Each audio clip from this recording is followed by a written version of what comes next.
Esta semana en Conexión Ávila nos mojamos. En esta ocasión vamos a tratar un tema de plena actualidad y que vivió su momento más crítico a finales de octubre. Vamos a hablar del agua potable de Ávila. Durante estas semanas, la estación de tratamiento de agua potable ETAP y la estación depuradora de aguas residuales EDAR han estado abiertas a todos los abulenses y hoy nuestras cámaras entran aquí. Hoy en Conexión Ávila vamos a conocer el ciclo integral del agua, cómo este elemento básico llega hasta nuestras casas y cómo lo devolvemos a la naturaleza en óptimas condiciones.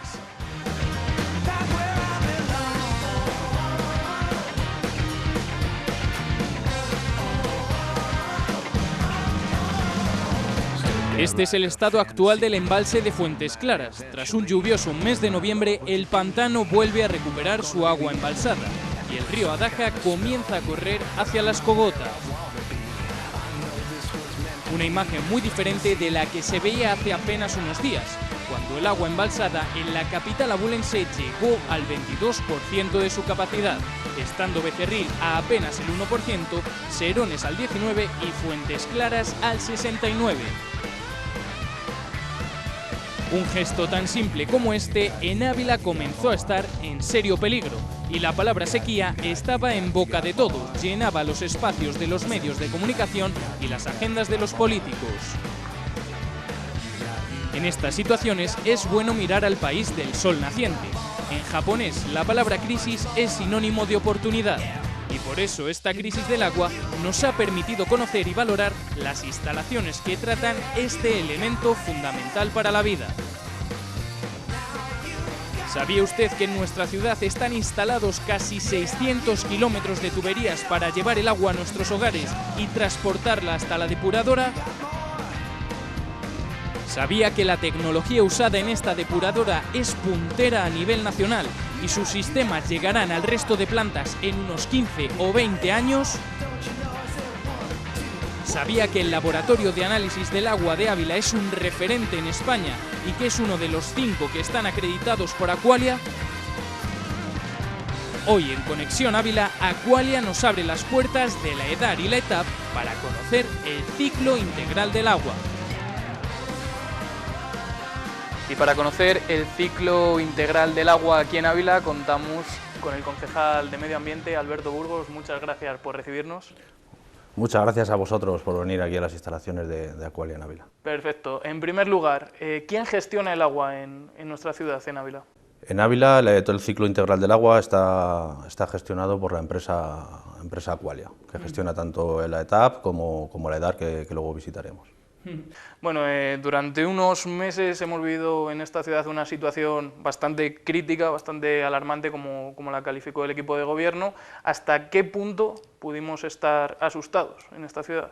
Hombre, asustados en ningún momento. Sí que es verdad que pasamos momentos donde cuando calificamos de extrema sequía, con bastantes dificultades de abastecimiento de agua, pero realmente nunca hemos llegado al límite de no tener agua y siempre hemos trabajado para no tener que cortar el abastecimiento a los ciudadanos, que era la prioridad que tenía este equipo de gobierno en el ayuntamiento.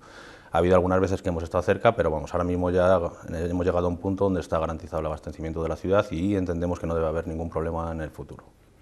Las sequías son cada vez más recurrentes, sequías además más fuertes.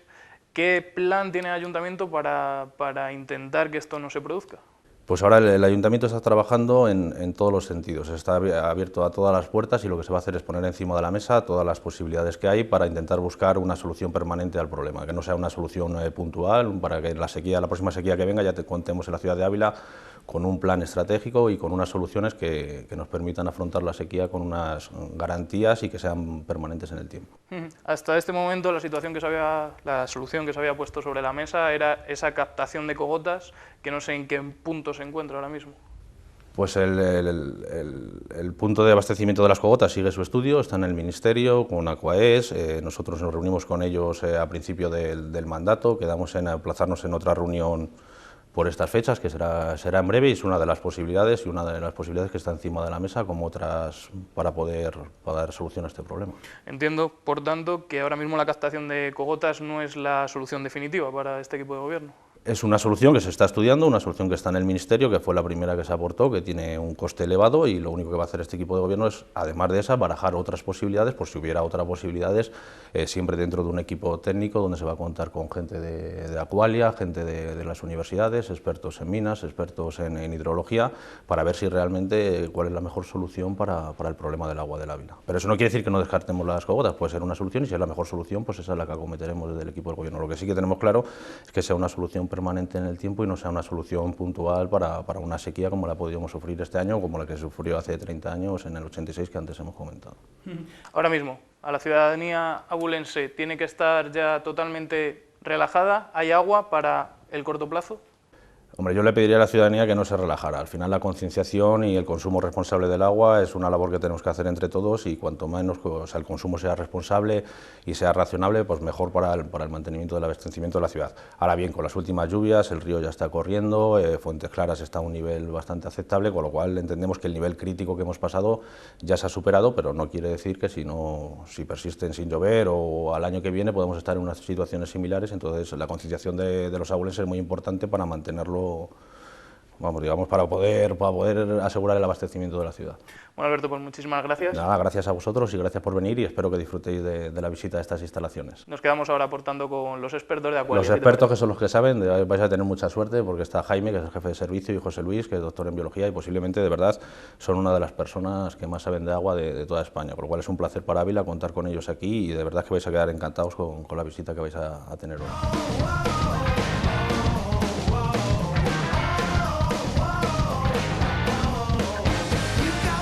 Jaime, la última vez que nos vimos hace aproximadamente un mes, la situación era bastante más crítica que ahora te veo muchísimo más relajado. Buenos días, Samuel. La situación ha mejorado un poco, pero no estoy ni mucho menos relajado. Sigue vigente la situación de sequía en la ciudad, las lluvias nos están acompañando de momento, pero hace falta un poco más para que la recarga de los embalses pueda ser efectiva e importante, porque después de un año viene otro año y ya vamos a enlazar con el año 2020 y sería importante pues, que las reservas fueran importantes de cara a comenzar la siguiente temporada. Para esto tiene que llover mucho más y supongo que también nevar. Desde luego, continuar sobre todo. Ha costado mucho que la tierra se empape y empezaran a correr, como el caso del río Adaja. Tenemos arroyos que aportan agua al embalse de Becerril y al embalse de Serones que todavía están secos. Hay algún charco en el cauce y solo corren cuando se produce la precipitación. Necesitamos que eso vaya más y que la aportación sea constante. En cualquier caso, este otoño está siendo bastante lluvioso, por lo menos el mes de noviembre ha llovido bastante, ¿o no? Sí, está siendo un otoño ligeramente superior a la media de precipitaciones registradas en la zona de Ávila, pero venimos, no hay que olvidar, de un año y medio extremadamente seco. Las temperaturas también han sido más elevadas y el resultado pues, ha sido la situación de sequía tan seria en la que nos hemos encontrado. Hoy estamos aquí en la ETAP para conocer el ciclo integral del agua y la primera pregunta es obligada, ¿qué significa ETAP? ETAP son las iniciales de Estación de Tratamiento de Agua Potable. ¿Y aquí es donde empieza el ciclo del agua o empieza un poco antes? El ciclo del agua es algo que sucede en todas las partes del mundo. Empezaré, con tu permiso, explicando esto en general y luego cómo se gestiona concretamente para la ciudad de Ávila. Pues cuando quieras. Pues si hiciéramos 100 partes del agua que hay en el mundo, 97 estarían en los mares y en los océanos, en forma de agua salada. 2 partes estarían en los polos, en forma de hielo, y solo una parte de 100 es lo que conocemos como agua dulce y que corre por los ríos, los arroyos, está en los embalses y tienen los acuíferos. Desde el mar, empezando por el principio, allí lo que sucede es que por la acción del sol y del viento pues se forman nubes, el agua se evapora y estas nubes son transportadas hasta la tierra por el viento y allí descargan en forma de lluvia. Estas precipitaciones son las que recargan los acuíferos, los ríos, los embalses y es lo que tenemos cerca de nosotros. De cualquiera de estos sitios, dependiendo de dónde sea el asentamiento de población del que estemos hablando, pues las personas, los humanos, captamos el agua. Si es de un acuífero será mediante un pozo y un bombeo, si es de un embalse, de un arroyo, pues cada situación geográfica concreta, pues sus particularidades. El agua, una vez que se coge prestada de la naturaleza, lo que hace es venir a una instalación como esta en la que nos encontramos, una potabilizadora.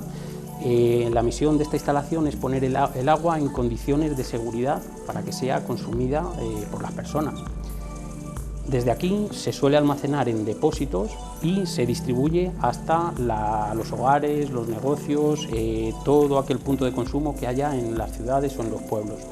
Una vez que el agua lo hemos utilizado en nuestras casas, pasa a recogerse a la red de saneamiento y desde allí por gravedad discurre hasta una estación de tratamiento de agua residual. Como la que tenemos aquí a la derecha. Como la que tenemos a la derecha, y ahí por la misión de estas instalaciones es, antes de devolver el agua a la naturaleza, de donde la cogimos prestada, pues la ponemos en las mejores condiciones, lo más parecido posible a como estaba antes de utilizarla, y luego pues se devuelve normalmente a un río.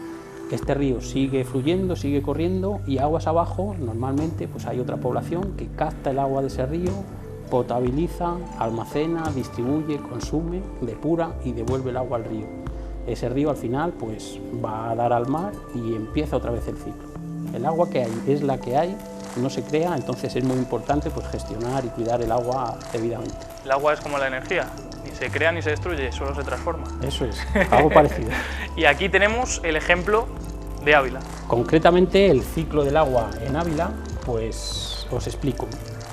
En circunstancias normales la ciudad se abastece desde dos embalses, el embalse de Becerril y el embalse de Serones. El embalse de Becerril está situado en la Sierra de la Paramera, entre Ávila y el Barraco, tiene 1,8 hectómetros cúbicos de capacidad y tiene un agua excepcional en cuanto a calidad, porque es agua de la sierra, por encima no hay ninguna población. Lo que pasa, así como sucede en Serones y en los demás puntos de abastecimiento de la ciudad, que debido al clima que tenemos, que es un clima mediterráneo, pues hay una serie de meses al año que las aportaciones paran. O sea, se queda el agua embalsada que tenemos y el río no corre, el arroyo no corre y tenemos que trabajar pues, con este agua. Como fuente de primer uso para abastecer la ciudad tenemos también el embalse de Voltoya. Este está situado entre Ávila y el Espinar, tiene 5,8 hectómetros de capacidad y la particularidad de este embalse es que tiene mucha superficie y poca profundidad. Hay dos ríos, dos arroyos que le recargan, que son el Tuerto y el Voltoya. En estos momentos todavía siguen sin aportaciones constantes, esperemos que corran pronto. Y los problemas que suele dar este embalse es la aparición ocasionalmente de algas. Debido a la superficie y a la poca profundidad, la luz traspasa hasta el fondo del embalse y hay momentos puntuales en los que se presentan episodios pues, que el agua de Serones es difícil de tratar. Como alternativas al abastecimiento de la ciudad está el embalse de Fuentes Claras, situado junto a la ciudad, en el cauce del río Adaja, tiene 0,8 hectómetros cúbicos de capacidad y hay 4 sondeos alrededor del Parque del Soto. Este año pues, ha sido constante la puesta en funcionamiento de esta serie de bombeos y la utilización del embalse de Fuentes Claras. Desde todos estos puntos el agua llega a la instalación donde nos encontramos, que es la potabilizadora de Ávila. Después de un control analítico exhaustivo de la materia prima, que es el agua que tenemos en los embalses, pues se ajusta el funcionamiento de esta planta. Pasaremos a continuación a ver en detalle, a conocer la instalación, entonces no paro más por este motivo. Una vez que el agua se potabiliza, se almacena en una serie de depósitos que hay en la ciudad, hay 8 en total, 2 son los principales, que también tendremos ocasión de visitar, y desde aquí arranca la red de abastecimiento. Son 280 kilómetros de tubería que va por debajo de las calles y que conectan los depósitos con cada uno de nuestros hogares. Hay tuberías de diferentes antigüedades, de diferentes materiales, de diferentes secciones, y lo que hacen pues, es que el agua potabilizada pues, llegue a los puntos de consumo. Una vez que hemos utilizado este agua, imaginar en el lavabo de nuestra casa, pues ya pasa a ser agua residual. Ese agua se recoge por otra red de tuberías que discurren paralelo a la red de abastecimiento, que tiene una longitud de unos 290 kilómetros. El agua por esta red discurre por gravedad y va a parar a la estación depuradora de agua residual de la ciudad. Esto está montado sobre el mapa, este sería el norte, este sería el sur. La estación depuradora de Ávila la visitaremos también a continuación, pues bueno, de lo que se encarga es de, antes de devolver el agua a la naturaleza, la devolvemos tanto en el embalse de Fuentes Claras o en el embalse de Cogotas, pues la ponemos en las mejores condiciones para que vuelva y siga su curso, vuelva a la naturaleza y siga su curso. Perfecto, Jaime, pues muchísimas gracias. Yo creo que ahora ha llegado el momento de pasar al siguiente punto que nos va a explicar Patricia, si no me equivoco. Eso es, a conocer en profundidad la estación de tratamiento de agua potable de Ávila. Y una vez ya hemos conocido el ciclo integral del agua aquí en la capital abulense, empezamos por el principio, por esta etapa. Patricia, tú eres la jefa de esta estación. Eso es. Pues cuando quieras, comienza a contarnos cómo funciona. Pues mira, os cuento. Aquí tenemos un panel de control con el que podemos controlar la planta completa. Desde aquí se controla todo el tratamiento. Lo que hacemos es, a través de estos abastecimientos que os han contado antes, llega el agua hasta la potabilizadora y la mezclaremos toda en esta cámara de mezclas para tratarla como una sola unidad, que es mucho más sencillo. Y a partir de aquí tenemos una serie de pasos con el que eliminamos distintos componentes del agua, para dejarla ya potabilizada y que vaya muy bien al grifo. El primer paso es, como ya he dicho, unir todo el agua que viene, y aquí podemos adicionar, que esto no lo tienen todas las plantas, es un último paso que hemos añadido recientemente, carbón activo en polvo. Con este carbón activo mejoramos todos los pasos del tratamiento para que sean más efectivos. Una vez que hemos añadido el carbón activo, tenemos unos flotadores que son para eliminar esas algas que contaban que se desarrollan en el embalse de Voltoya con cierta frecuencia, y lo que hacemos es dejar reposar el agua y las algas, como buscan la luz solar, subirán a la superficie. Y aquí tenemos unas rasquetas que las eliminan al inicio del tratamiento, se eliminan vivas, tranquilamente, sin agitarlas mucho, las eliminamos a la red de saneamiento y podemos comenzar a añadir los reactivos que necesitamos en el agua. Con estos reactivos lo que hacemos es, por una parte, conseguir que elementos en disolución se conviertan en elementos sólidos, por otra parte, agruparlos todos para formar elementos más grandes que por densidad podemos eliminar. En el siguiente paso, que ya serían los decantadores. Aquí a la derecha podemos ver los reactivos que utilizamos en la planta. Son fundamentalmente el sulfato de alúmina, lo vamos a llamar coagulante, y esto sirve para sustancias que están disueltas en el agua, forzar a que se vuelvan sólidas. Esto que hacemos de echar una cucharada de azúcar en el agua, remover y que se disuelva, con este reactivo podemos volver a obtener azúcar sólido. Entonces ahí podemos eliminar sólidos, sustancias en disolución que de otra forma sería imposible.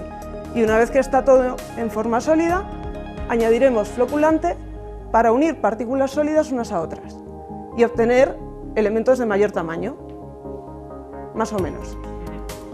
Una vez hecho eso, pasamos a los decantadores, dejamos reposar el agua y como esos sólidos unidos tienen una mayor densidad que el agua, irán al fondo, por simple cuestión de densidad y de peso. Formarán unos fangos que recogeremos y enviaremos también a la red de saneamiento. Lo eliminamos. Ya hemos quitado las algas, hemos quitado sólidos de gran tamaño y pasamos a los filtros de arena. Estos filtros de arena consisten en unos depósitos rectangulares. Todo el fondo está lleno de arenas de distintos tamaños, arenas industriales, y el agua pasa de la parte superior a la inferior, atravesando la arena. Sólidos que por tamaño no han decantado, porque eran muy pequeños, quedarán atrapados en esta arena. Y ya eliminamos el agua mucho más limpia. Hemos eliminado algas, sustancias en disolución, sustancias en suspensión, ya sale el agua muy limpia. Y vamos a pasar a un último paso, que esto tampoco existe en todas las plantas, lo hemos puesto como muchas cosas en función de la necesidad, son filtros de carbón. Estos filtros son unos depósitos que después veremos, de gran tamaño, están llenos de unas partículas de carbón industrial, que son bastante pequeñas, pero que actúan, digamos, como imanes para ciertas sustancias químicas, que no podemos precipitar con los reactivos, pero que sí que podemos eliminar con el carbón. Son unas partículas pequeñas y podemos imaginarlas como unas pelotas de golf que tienen unas oquedades y es ahí donde se quedarán las partículas atrapadas, las sustancias químicas. Sustancias que causan olor, que causan sabor, todo eso lo eliminamos aquí. Señalabas que otras potabilizadoras no tienen estos filtros de carbón, ¿por qué Ávila sí? Porque hay ciertos contaminantes que recibimos en la ciudad de Ávila, por las características de las captaciones que utilizamos, que en otros sitios no sucede. No reciben ese contaminante, no necesitan eliminarlo. Igual que las algas, nosotros tenemos algas porque captamos de un embalse en el que se generan muchas algas. Si en el sitio donde tú captas no se generan algas, no necesitas poner flotadores. Por ejemplo, si captásemos solo de sondeos subterráneos, ahí no habría algas. Eso es. Podríamos encontrar otro tipo de problemas, pero algas no. o de un río que es muy cristalino, que está siempre corriendo, entonces no es agua estancada, no tienes ese problema, pero aquí sí. Perfecto. Una vez que hemos pasado por los filtros de carbón, añadiremos los últimos reactivos, que serían hidróxido sódico para corregir el pH y el cloro. El cloro es importantísimo porque elimina las bacterias. Cualquier bacteria que pudiera desarrollarse, o bien que venga ya con el agua, o bien después en la red de distribución, hasta que llega a nuestros hogares, si el agua no lleva cloro, nos puede producir enfermedades. Desde lo más leve, que es una gastroenteritis de un par de días, hasta problemas realmente serios de salud.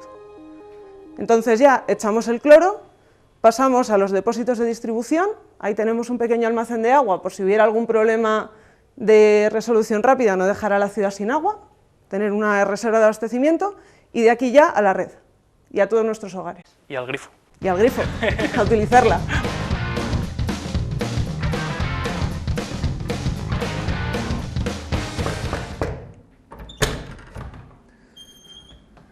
Y este es el punto de la etapa donde se comprueba que todo el agua está correcta. Aquí es donde se analiza todo el producto. Carlos, ¿qué tal? Muy buenas, Samuel. Tú eres el responsable de este laboratorio. Así es. Bueno, cuéntanos exactamente, ¿qué hacéis aquí? Bueno, pues para empezar, decir que este es uno de los 5 laboratorios acreditados que Aqualia tiene a lo largo de la geografía nacional. El resto están en Oviedo, en Lleida, en Jerez de la Frontera y en Tenerife, que como veis pues están bien repartidos por todo el territorio, y la ciudad de Ávila cuenta con uno de estos laboratorios acreditados, con lo cual viene a poner en valor un poco el compromiso de Aqualia también con el servicio y con la ciudad de Ávila, ¿vale? Acreditado está con la ISO 17025. ¿Qué significa tener la ISO 17025? Pues para nosotros supone un respaldo muy importante porque viene a asegurar la calidad de nuestros resultados y a demostrar nuestra competencia técnica, tanto del personal que aquí trabajamos como de los recursos de los que disponemos en este laboratorio. Esto significa que este laboratorio juega en la Champions League. Efectivamente, la verdad que es una definición que a mí me gusta dar siempre en todas las visitas, porque el hecho de tener el sello de NAC con la ISO 17025 pues supone que pasemos estrictas auditorías internas y externas por la entidad nacional de acreditación cada cierto tiempo y que reflejan nuestro trabajo y que nuestro trabajo se realice en condiciones de calidad lo suficientemente coherentes como para mantener esta acreditación. ¿Y qué trabajo desarrolláis exactamente aquí? Pues aquí se hacen básicamente el 95% son análisis de aguas de consumo, también hacemos en un pequeño porcentaje análisis de agua continental, es decir, agua no tratada, la que puede provenir de embalses, de ríos, de lagos, el agua que no ha tenido un tratamiento previo, y una mínima parte también se hacen análisis de piscinas, ¿vale? Todo ello basado en el Real Decreto 140, que es el que nos marca el número de muestras que hay que analizar dependiendo de la población suministrada y de los metros cúbicos distribuidos, ¿vale? Aquí tenemos una amplia muestra, ¿no?, de agua. Exacto, aquí tenemos un montón de muestras. Aquí al laboratorio en total llegan aproximadamente casi 6.000 muestras de todas las que os he contado a lo largo del año y vienen a ser como más de 70.000 parámetros los que se analizan a lo largo del año. No solo se hacen muestras del servicio de Ávila, sino que se hacen muestras de otras partes de la geografía española, como puede ser de Asturias, de Castilla-La Mancha, de Madrid y de Castilla y León, por supuesto, también, ¿vale?, de los servicios que Aqualia gestiona en estas comunidades autónomas. Los análisis se pueden ser de físico-químicos, que son los que tenemos por aquí al lado, y este tipo de análisis pues básicamente son análisis de pH, conductividad, turbidez y color. Por ahí luego podréis ir viendo los equipos, los podremos ir viendo con más detalle, ¿vale? Otro tipo de parámetros físico-químicos son los que se pueden analizar en el cromatógrafo iónico, y aquí hacemos el análisis de aniones, ¿vale? Los aniones que puede contener el agua, que son los fluoruros, los cloruros, los nitratos y los sulfatos, ¿vale? En primer lugar se hace una recta de calibrado con patrones para conocer la señal que esos patrones tienen. Del patrón conocemos la concentración, medimos una señal, una respuesta, y posteriormente pues, se analizan las muestras que con la señal que obtenemos pues extrapolamos a la recta de calibrado y tenemos determinada la concentración de esos analitos, ¿vale? Aquí son los 4 que se analizan. La técnica es cromatografía iónica, se basa en la separación de los componentes en una columna cromatográfica, tienen una fase estacionaria que digamos que es afín por esos analitos, ¿vale? Y hay un eluyente que se está impulsando a través de una bomba, que es lo que hace que los analitos vayan quedando retenidos en la columna. retenidos inicialmente, porque posteriormente acaban saliendo de la columna, lógicamente, pero salen perfectamente separados, cada uno a un tiempo de retención, los fluoruros a un determinado tiempo, los cloruros a otro, etcétera, etcétera, ¿vale? Y este es uno de los análisis que aquí hacemos.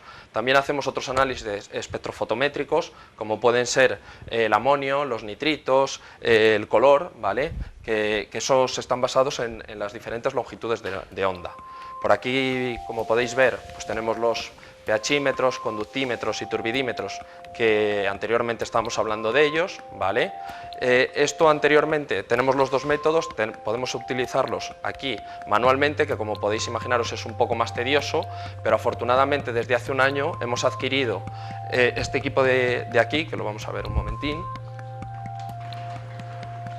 Y este equipo de aquí es un robot multiparamétrico, además tenemos la suerte de que está en funcionamiento, que lo podéis ver in situ, ¿vale? Y en este robot se hacen análisis de pH, conductividad, turbidez y color a la vez. Es decir, que con una misma muestra, con un mismo recipiente, el brazo del robot lo que hace es que va pasando por los diferentes sistemas las muestras para determinar los 4 parámetros que este equipo analiza. Es bastante automático, con lo cual para nosotros pues facilita enormemente la labor en comparación, como habéis podido ver, con los equipos que tenemos para allá afuera. Continuamos si quieres. Vale, perfecto. Pues también hacemos análisis de metales, ¿vale? Los metales pueden ser de las propias características que tenga el agua o el terreno donde ese agua ha estado embalsada, ha estado contenida. Básicamente estos metales pueden ser el aluminio, el boro, el calcio y el sodio, ¿vale? Pero también hay otro tipo de metales que dependen en mayor proporción del material por donde se han distribuido ese agua que ha llegado a los grifos de los consumidores. Es decir, que el agua, a pasar por una serie de tuberías que son de diferentes tamaños, de diferentes materiales, pues esos materiales pueden arrastrarse y pueden contenerse en el agua. Y eso es lo que luego nos puede dar sabor a metal en el agua. Efectivamente. Por ejemplo, si la tubería es de plomo, el Real Decreto, uno de los parámetros que analiza es el plomo, que pide determinar es el plomo, con lo cual pues tiene sentido de que un agua que ha pasado por una conducción de plomo pues pudiera tener plomo, pudiera tener cobre, cromo, etcétera, etcétera, ¿vale? Y eso todo lo determinamos en el ICP óptico, ¿vale? Que es el equipo que tenemos allí, ¿vale? Y en un ICP tenemos los metales mayoritarios para analizar, digamos mayoritarios porque están en mayor concentración, que en mayor concentración significa miligramos litros, y minoritarios que están en menor concentración. Los minoritarios pues serían el hierro, el cromo, el cobre, el manganeso, etcétera, etcétera, ¿vale? Y básicamente pues es un método físico-químico que como hemos hablado anteriormente, primero hay que hacer una recta de calibrado con patrones y posteriormente pues se hace un análisis de las muestras y cada cierto tiempo pues hay que hacer una serie de controles de calidad que tal y como nos establece la norma, ¿vale? Y luego por último también tenemos los análisis microbiológicos, que son los microorganismos que pueden estar contenidos en un agua, ¿vale? Aquí tenemos la sala de microbiología. Como podéis ver, pues hay diferentes estufas, ¿vale? En diferentes zonas, cada una de las cuales está a una determinada temperatura, ¿vale? Todas las estufas. Y el requisito más importante aquí para los análisis microbiológicos es tanto la temperatura como el tiempo de incubación, ¿vale? Esta en concreto está a 44 grados, la hay de 37 grados, de 22, etcétera, etcétera, ¿vale? Dependiendo del microorganismo que vamos a cultivar, pues cada una tiene una temperatura de incubación y un tiempo de incubación. Es decir, por ejemplo, los microorganismos aerobios, según la norma base, tienen que cultivarse a 68 más menos 4 horas a 22 grados, ¿vale? Con lo cual tienes que esperar ese tiempo hasta poder hacer el análisis en la placa del recuento de los microorganismos que pueden estar contenidos. Como microorganismos que tenemos en microbiología, pues se analizan las bacterias aerobias o microorganismos cultivables, bacterias coliformes, bacterias aerobias, enterococos y Clostridium, ¿vale? Son los parámetros que aquí se determinan. Estamos hablando de parámetros, que estos parámetros, como decía anteriormente, vienen descritos en el Real Decreto 140, o sea que esto es una orden ministerial, es un Real Decreto y es es donde se nos dice los parámetros que hay que analizar y por supuesto también la concentración máxima que pueden tener. Las cifras en las que nos podemos mover. Exacto, y nosotros luego posteriormente, una vez determinados todos estos análisis, emitimos un informe de ensayo, que es lo que aportamos a nuestro cliente. En nuestro caso, nuestro cliente es interno, es el servicio, en este caso de Ávila o cualquier otro servicio de los análisis que aquí realizamos, que como digo, son de varias comunidades autónomas. Carlos, a día de hoy, ¿cómo está el agua de Ávila? Pues eso, la respuesta a lo mejor sería que lo respondiera Patricia, porque ella es la responsable de la planta, o José Luis Arribas como responsable de calidad. Nosotros como laboratorio acreditado no podemos dar información de nuestros clientes, independientemente de que sean compañeros de nuestra empresa. Nos pasa igual si fuera de Ávila como si fuera de Sebastopol. No podemos dar resultados de clientes particulares. La mejor respuesta os la puede dar José Luis como responsable de calidad del agua o Patricia como responsable de la planta. Hasta el estado del agua de Ávila es top secret. Exacto, sin ningún problema. Perfecto, Carlos, muchísimas gracias por todo. Muchísimas gracias a vosotros. Gracias. Aquí termina nuestra visita a la estación de tratamiento de agua potable, pero a la vuelta de publicidad visitaremos la puntera estación de depuración de aguas residuales, una planta cuya primera instalación se remonta a 1990, pero cuya gran construcción se realizó entre 2011 y 2014. ¿Sabía que de los 14 millones de esta inversión, 6 se destinaron a estas membranas? ¿Sabía que ni siquiera el virus de la gripe puede atravesar los poros de estos espaguetis? ¿Sabía que la superficie total de filtración de los 1.424 módulos de membranas es igual a la superficie de 7 campos de fútbol de primera división? Todas estas curiosidades y muchas más a la vuelta de publicidad.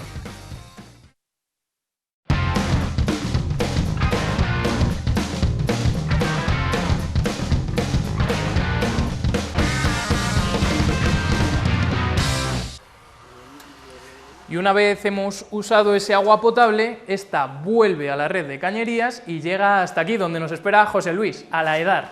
Efectivamente, Samuel, aquí este es el punto final del proceso del ciclo del agua, como antes os comentaba Jaime, y aquí es donde depuramos el agua para devolverla al río en las mismas condiciones con las que las hemos cogido. O incluso mejor. Incluso mejor, casi todo el año mejor.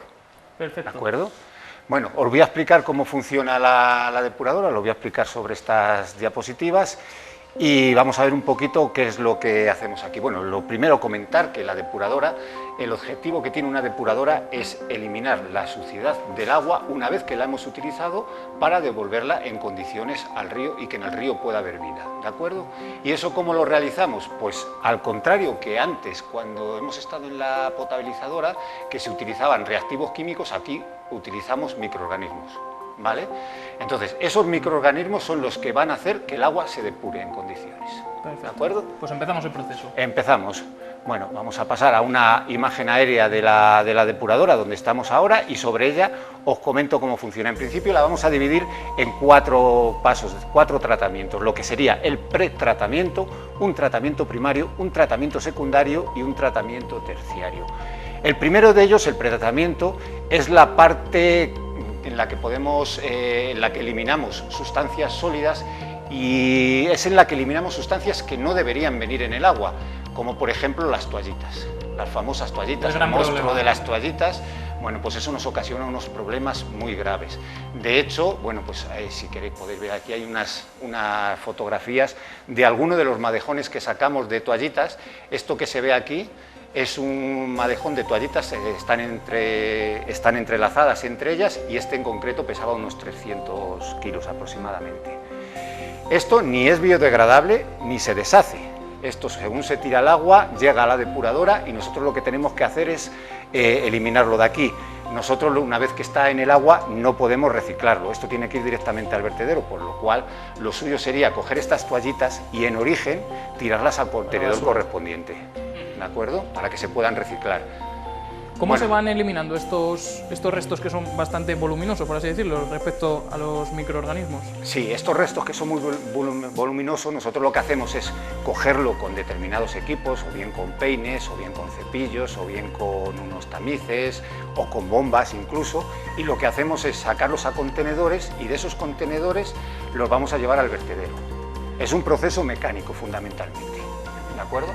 Continuamos. Bueno, continuamos con lo que es el proceso.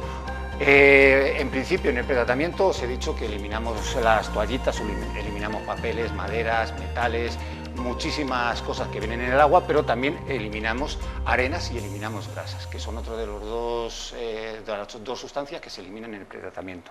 Una vez eliminamos esto, ya tenemos un agua medianamente líquida, o sea, ya sería un agua, pues, por decirlo de alguna forma, líquida, porque hemos quitado todos los tropezones que hay dentro del agua, ¿de acuerdo? Y ese agua le vamos a llevar a lo que sería el tratamiento primario. La función que tiene el tratamiento primario es eliminar todavía algunos de los sólidos que quedan en el agua. Son sólidos más pequeños, pero hay que eliminarlos antes del siguiente tratamiento. Entonces, eso se hace por medios físicos. Nosotros metemos el agua en estos recipientes, lo dejamos sedimentar o decantar durante unas horas, y lo que ocurre es que esos sólidos van a ir al fondo, se quedan en el fondo, y nosotros por la parte de arriba retiramos el agua sin sólidos. ¿De acuerdo? Ese sería el tratamiento primario. El siguiente paso, que es el tratamiento secundario y que es el corazón de la planta, es lo que realmente depura, es el tratamiento secundario, y está formado tanto por las balsas de radiación como por las membranas de ultrafiltración. Y aquí señalar que es donde la depuradora tiene la mayor potencia. De hecho, no hay ninguna depuradora en España que funcione como esta depuradora, por el tema de las membranas de ultrafiltración, que ahora os voy a contar. En principio empezamos por lo que es el tratamiento convencional que tienen todas las depuradoras, y es el sistema de balsas de aireación. Las balsas de aireación están formadas principalmente por son unos tanques, unas piscinas, en donde nosotros metemos el agua, en este caso el agua que viene del tratamiento primario, cogemos ese agua, le metemos ahí, y ahí lo que hacemos es criar bacterias, por decirlo de alguna forma, principalmente bacterias. Es un conjunto, no son solo bacterias, sino un conjunto de microorganismos, bacterias, algas, protozoos, nemátodos, bueno, hay una serie de microorganismos que son los que van a depurar el agua. ¿Qué ocurre? Pues que nosotros metemos en estas balsas el agua. En estas balsas están los microorganismos, y para que esos microorganismos crezcan necesitan, lo primero, alimento, que es la suciedad que viene en el agua. La materia orgánica que viene en el agua es su alimento. Y luego necesitan oxígeno, y el oxígeno se lo metemos en el fondo de las balsas con unas máquinas, con unas soplantes grandes, que lo que hacen es meter muchísimo aire. Una vez que los microorganismos tienen las condiciones adecuadas, lo que hacen es reproducirse. Al reproducirse, incorporan dentro de ellos mismos toda la materia orgánica que viene dentro del agua. Entonces, como incorporan toda la materia orgánica del agua, la retiran del agua. Ahora el gran problema es separar los microorganismos del agua. Y en eso es en lo que aquí somos realmente buenos, porque tenemos la maquinaria necesaria para hacerlo. Una de las grandes inversiones de esta... Una de las grandes inversiones de esta depuradora, y son las membranas de ultrafiltración, que ahora vamos a ver. Las membranas de ultrafiltración, que están separadas un poquito de lo que son las balsas de aireación, lo que hacen es pasar el agua por un poro muy fino, un poro tan fino como 0,035 micras. ¿Qué quiere decir eso? Que si, por ejemplo, cogemos un grano de chía, ya saben lo pequeñito que es, pues para llegar al tamaño del poro tendríamos que darle 40.000 cortes consecutivos al tamaño de chía.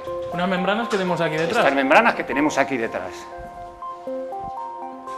Aquí podemos ver las membranas. Entonces, estos módulos de membranas, que tenemos en total 1.440 módulos metidos dentro de las balsas de aireación, lo que hacen es filtrar el agua, y el agua se filtra a través de este plastiquito que tenemos aquí, esto que se denominan espaguetis. Entonces, esto está metido dentro del agua, y estos espaguetis lo que permiten es que el agua pase a través de ellos, pero no pasen las bacterias ni pasen otro tipo de sustancias. Son membranas semipermeables, aunque al tacto parece un plástico normal y corriente. Son membranas semipermeables que tienen un agujerito de 0,035 micrómetros. Entonces, todos estos espaguetis, absolutamente todos, están conectados entre ellos, y están conectados a la vez a un módulo, a unas bombas que hacen aspiración, y entonces lo que ocurre es que el agua atraviesa la membrana y va hacia las bombas lo cogen y lo envían hacia el río, y los microorganismos se quedan aquí, por fuera. Esos microorganismos los retiramos y los mandamos a lo que es la línea de fango, ¿de acuerdo? Entonces, para que os hagáis una idea de cómo es el tamaño de poro, tengo una comparativa de lo que sería el tamaño del poro con algunos microorganismos. Aquí podemos ver la comparativa entre el tamaño del poro y algunos microorganismos. Esto sería el tamaño de poro de 0,035 micras, comparado por ejemplo con el tamaño de una Escherichia coli de unos 3 micrómetros, o incluso visto con algún bacteriófago como el T4 o el virus de la gripe, que es uno de los más pequeños, que tiene 0,1 micra. Ninguno de ellos sería capaz de atravesar el tamaño del poro. Entonces, ¿qué ocurre? Como no atraviesan el tamaño del poro, se quedan fuera, se quedan en lo que son las balsas de aireación, y el agua limpia ya sale a través de las membranas y de ahí va directamente al río, con lo cual sale totalmente desinfectada. Y allí ya finalizaría todo el recorrido de este agua. Allí finalizaría el recorrido del agua, iría al río, un agua limpia, que vais a ver ahora cómo sale, vais a ver cómo entra el agua, cómo sale, y vais a ver la diferencia. Entonces el agua está totalmente limpia, está totalmente desinfectada. De hecho, por eso las membranas no solo se consideran un tratamiento secundario en depuración, sino que se consideran un tratamiento terciario porque desinfectan el agua. Y además, durante todo este proceso también conseguís obtener fango, ¿no?, que luego va a los campos. Exactamente, conseguimos un fango que es un abono muy bueno por su contenido, por su alto contenido en materia orgánica y por el contenido en nutrientes. Además, los nutrientes que lleva el nitrógeno y el fósforo y el potasio son de lenta liberación, con lo cual no ocurre como por ejemplo con los purines, que en cuanto tú lo echas en la tierra, si llueve va a ser lavado. Esto poco a poco va liberando el nitrógeno, con lo cual favorece que estas plantas se desarrollen. Y para obtener este fango también tenéis un proceso bastante... Tenemos un proceso que vamos a ver aquí ahora mismo sobre la pantalla. Bueno, antes de nada, mira, deciros como curiosidad que la superficie filtrante que tenemos en la planta de las membranas es similar a la de 7 campos de fútbol de primera división. Es decir, que si esos espaguetis que hemos visto los desenrollamos uno a uno, la superficie total sería esta, la de 7 campos de fútbol de primera división, en torno a las 5 hectáreas aproximadamente. Eso es una superficie muy grande y por eso puede filtrar todo el agua que estamos tratando. Entonces, bueno, pues comentaros, vamos a ver, así aparece aquí la diapositiva. Bueno, aquí sobre esta misma diapositiva hemos dicho que en estas balsas de aireación tenemos los microorganismos. Cuando nosotros tenemos muchos microorganismos tenemos que retirarlos. Cuando cogemos sólidos del tratamiento primario tenemos que retirarlos. Todos estos sólidos los vamos a pasar a un recipiente muy grande, una especie de olla a presión de 5.000 metros cúbicos, es muchísimo, 5.000 metros cúbicos, y aquí va a estar el fango metido durante 20 días aproximadamente, vamos a estar metido 20 días a 37 grados centígrados. ¿Qué es lo que ocurre? Que se producen una serie de fermentaciones que hace que ese fango se acondicione.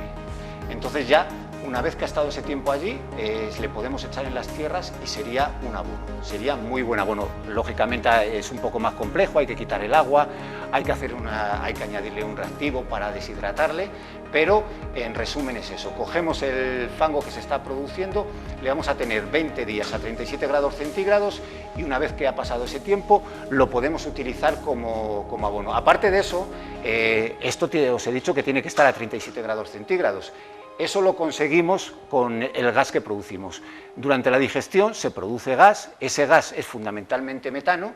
Esta bola que tenemos aquí a la entrada es un gasómetro, tiene gas a una concentración de metano de en torno al 70-75%, y eso lo quemamos en unas calderas y lo utilizamos para calentar el digestor, para que los microorganismos puedan vivir. Y una vez que hemos hecho esto, el proceso ha terminado. Hemos cogido un residuo, que es el agua residual, y lo hemos transformado en en 3 recursos. Agua que está limpia, fango que utilizamos en las tierras y gas que utilizamos para calentar el mismo fango. Se aprovecha todo aquí. Aquí se aprovecha todo, esto es como lo del cerdo, aquí todo nos vale, hasta los andares. Perfecto, pues muchas gracias, José Luis. Muchas gracias a ti. Ya lo sabe, ahora cada vez que realice este gesto recuerde el ímprobo trabajo que se esconde detrás de él y la puntera tecnología que permite que con solo mover un grifo, agua totalmente apta para el consumo salga de él.